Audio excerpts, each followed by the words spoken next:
too late. You are the Israelites, and God gave us these laws as a commandment to live by before we leave this earth. You have to wake up and come back to him. You understand?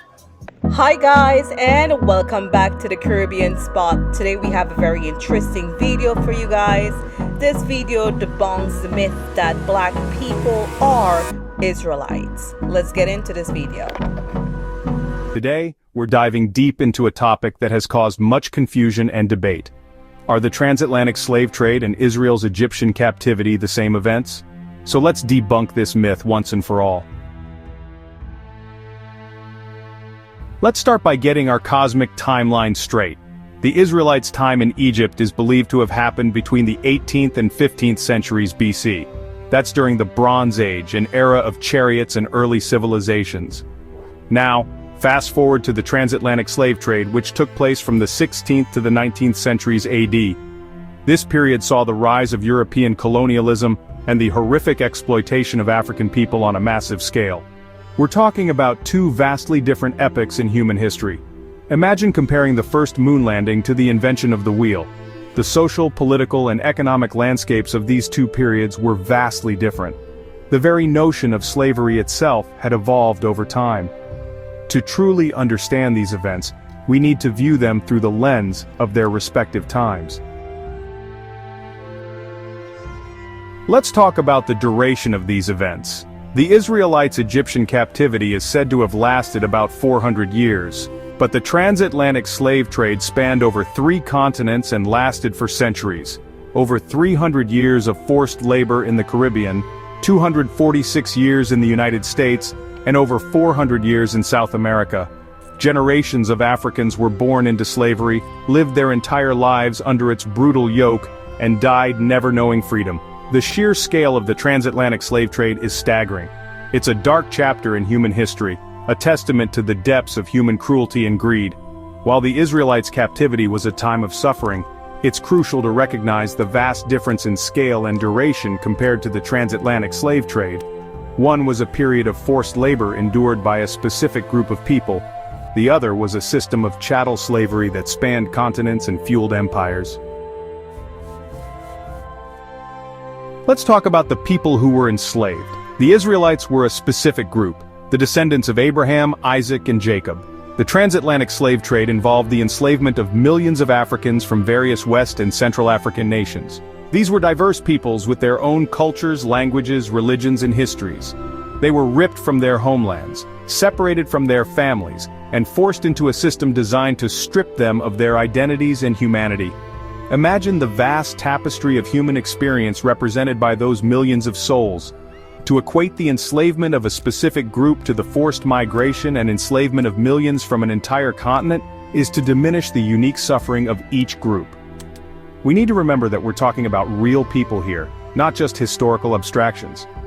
Each group deserves to have their story told, their suffering acknowledged, and their resilience honored.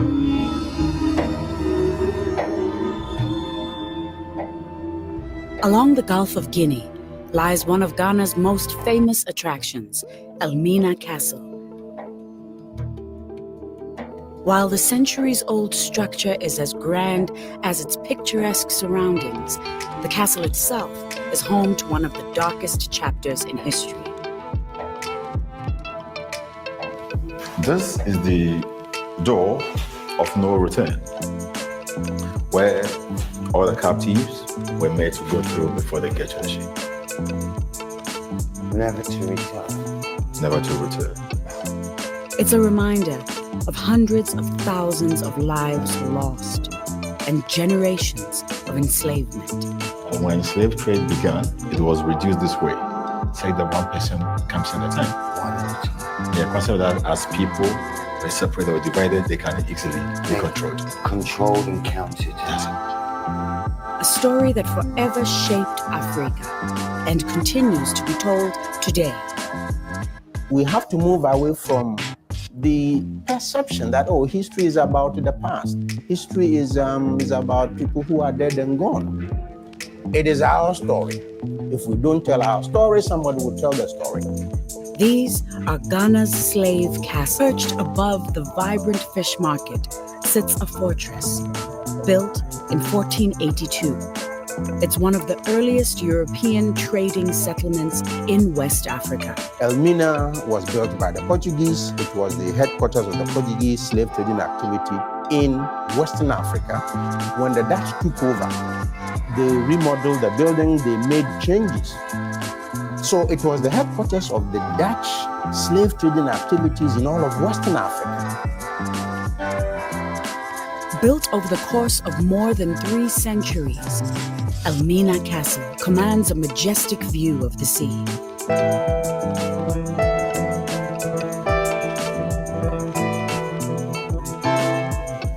Transformed from castle to prison, the whitewashed building housed the captured Africans. When they get in here, the first has to auction them, examine them. Normally, they want the healthy, captives. So first they have to count. They have an instrument that they use to open their teeth to count the number of teeth that they had. In some cases, they have to be whipped for them to jump, for them to see how strong that they are. They were then put in the various dungeons. Now remember here, we have the female and then the male dungeons. They don't put them together for the sake of procreation or something like that. Taking visitors through storerooms converted to dungeons, tour guide Alex Aful retraces the grim journey of the captives.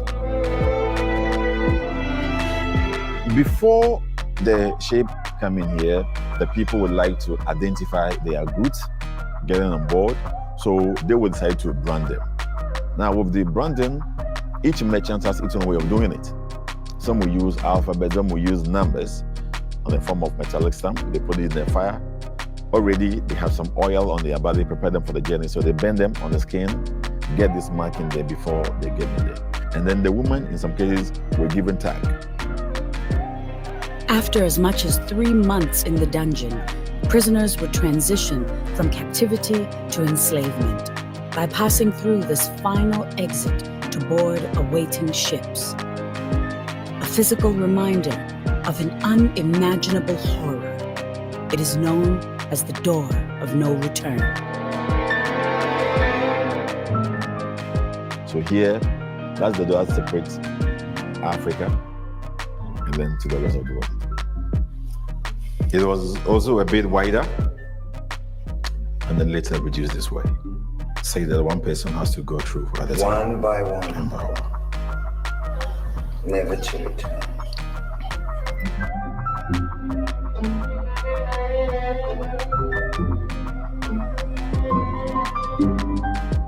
So when the ship came, there will be a small, boat in there to carry them. So all those captives were prepared to go, we're sending them through that door. So that to give us an understanding that that will be the last door that they are not coming back. For nearly 200 years, tens of thousands of Africans destined for slavery passed through this door, shipped into an unspeakable future that would forever impact their families. Their descendants continue to return today, searching for answers. Still, my God.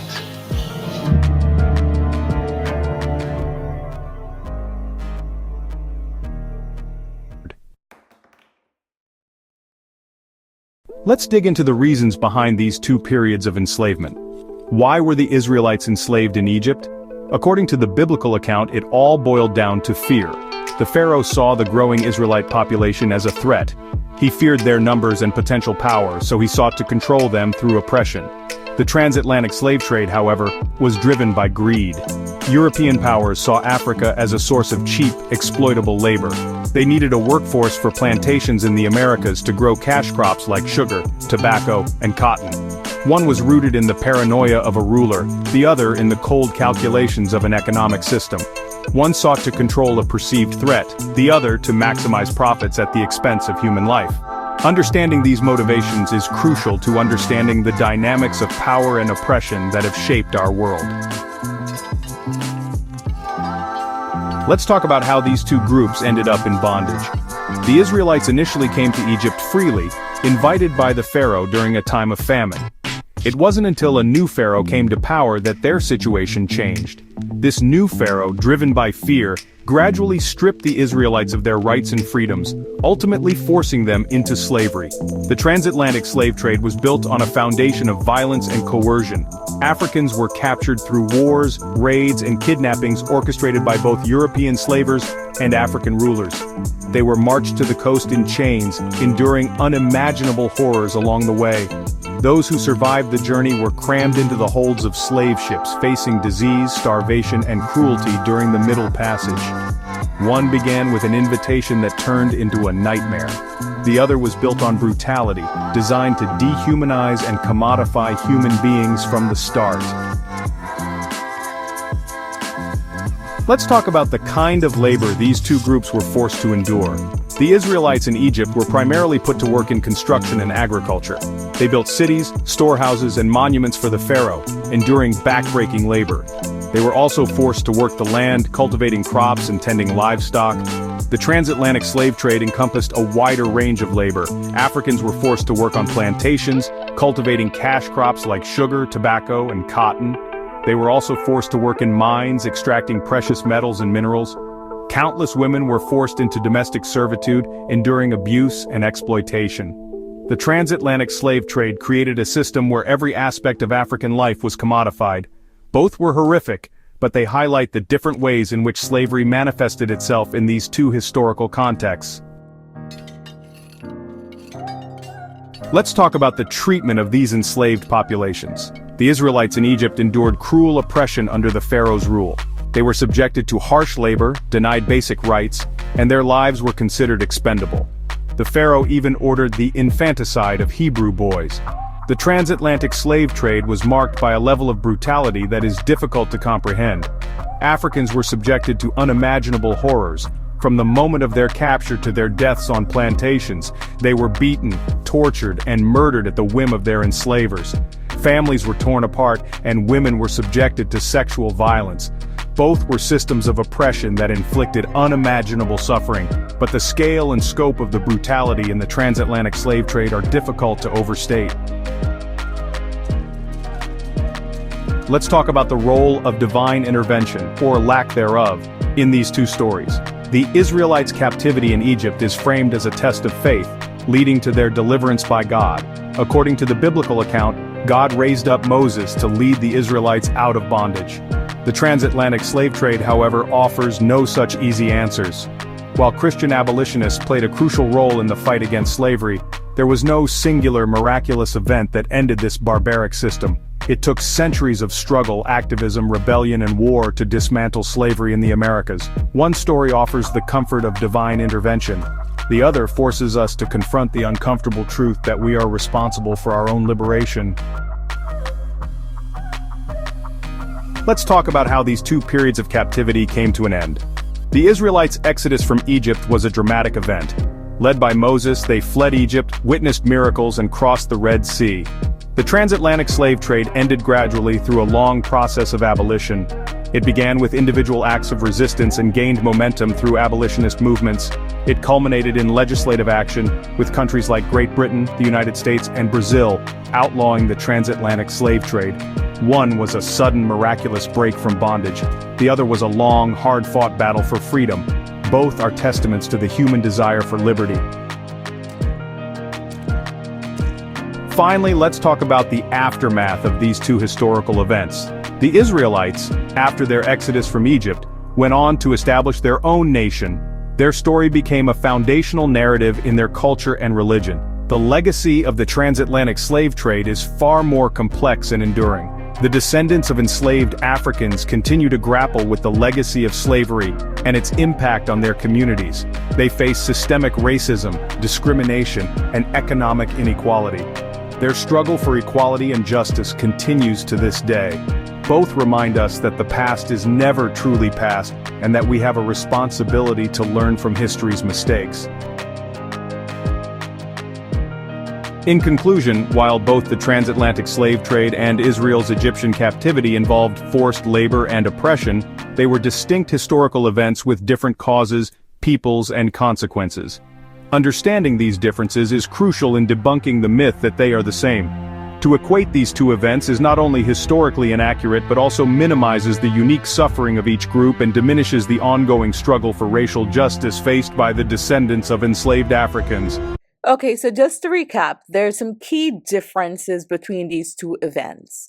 These two events are not the same. The Egyptian captivity was a biblical event that occurred in ancient history, before Christ, while the transatlantic slave trade happened in modern history.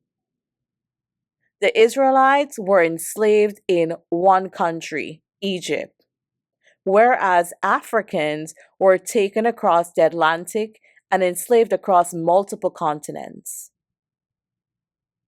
God directly intervened in Israel's deliverance, while abolitionists and political movements ended the transatlantic slave trade through human efforts. So, what do we learn from this? Though both events involved forced labor and oppression, they were separate historical occurrences with different causes, different people, different consequences.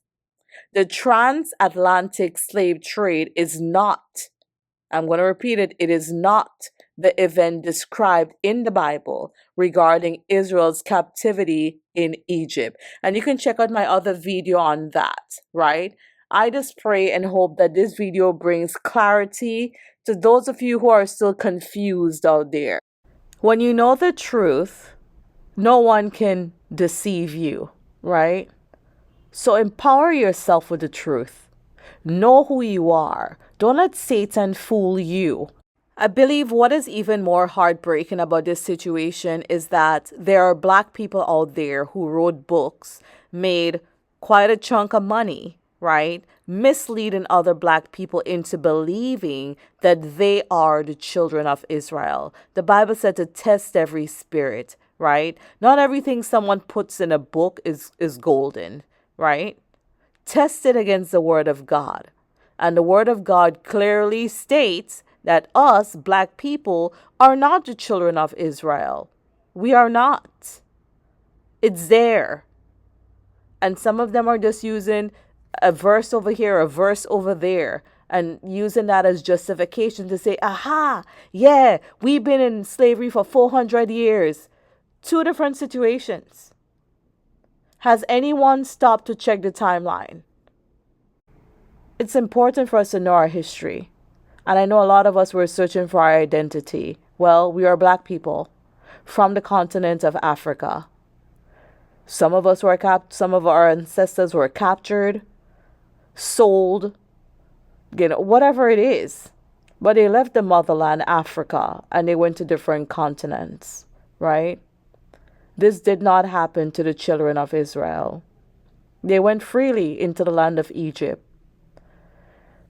Joseph, he invited his dad, Jacob, and they came with his brothers and everyone else. And, Israel grew into a powerful nation in Egypt. And it's in the Bible. So don't be misled. Don't let these people fool you into believing you are something that you're not. We are Black. We are descendants of Africans who were taken from the motherland. And that is it. Which is our tribe? We don't know. Which specific parts we came from? We may not know. But what I know we're not is the children of Israel. Thank you for watching, and don't forget to like, share, and subscribe for more insightful content.